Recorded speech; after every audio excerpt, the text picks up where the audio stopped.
Hello, வணக்கம். இந்தியாவே திரும்பி பார்க்க வச்சிருக்கிற படம் தான் ஷையாரா. வெள்ளிக்கிழமை ரிலீஸ் ஆன ஷையாரா படம் மிகப்பெரிய வெற்றியை பெற்றிருக்குன்னே சொல்லலாம். புதுமுகங்களை வச்சு மெகா ஹிட் கொடுத்திருக்கிறார் இயக்குனர் மோகேஸ்வரி.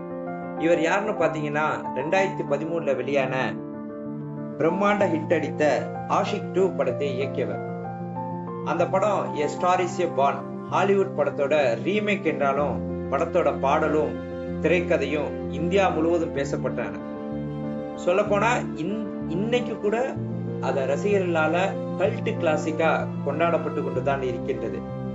அந்த படத்துல நடித்த சர்தா கபூர், ஆதித்ய ராய் கபூர் ஆஷிக் 2 படத்துக்கு முன்னாடி சின்ன சின்ன ரோல்கள்ல தான் நடிச்சிருந்தாங்க. கிட்டத்தட்ட சொல்ல போனா புதுமுகம்னே சொல்லலாம்.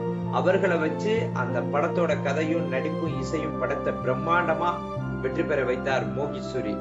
அதன் பிறகு அவர் இயக்கிய படங்கள் சரியா போனதே இல்லை. ஏன் ஆஷிக் 2 வெற்றியை அவரால் கூட முறியடிக்கவே முடியல. 2022 மோகேஸ்வரி இயக்கிய ஏக் வில்லன் ரிட்டர்ன்ஸ் படமும் தோல்வியை தழுவியது. அப்புறமேட்டி ஒரு சின்ன பிரேக் எடுத்துக்கிட்டு இப்ப இயக்கியிருக்கிற படம் தான் ஷையாரா. இப்படத்தின் வெற்றி சமீபத்திய எந்த பாலிவுட் படமும் பண்ணலன்னே சொல்றாங்க. ஆஷிக் 2 படத்துல எப்படி அவருக்கு ஒரு மேஜிக் நடந்துச்சோ அது போல இந்த ஷையாரா படமும் அவருக்கு ஒரு மேஜிக்கை கொடுத்திருக்குன்னே சொல்லலாம். அகான் பாண்டே, அனிக் பாடா இவங்க 2 பேருமே புதுமுகம். இவங்களை வச்சு எடுத்து திருப்பியும் ஹவுஸ்ஃபுல் வெற்றியை கொடுத்திருக்கிறார்.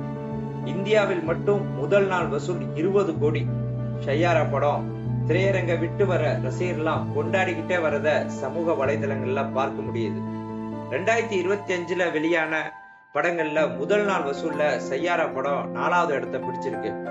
சவ்வா படம் 32 கோடி, சல்மான் கானோட சிக்கந்தர் படம் 28 கோடி, ஹவுஸ்ஃபுல் அக்ஷய்குமார் படம் 24 கோடி, ஷையாரா 20 கோடி.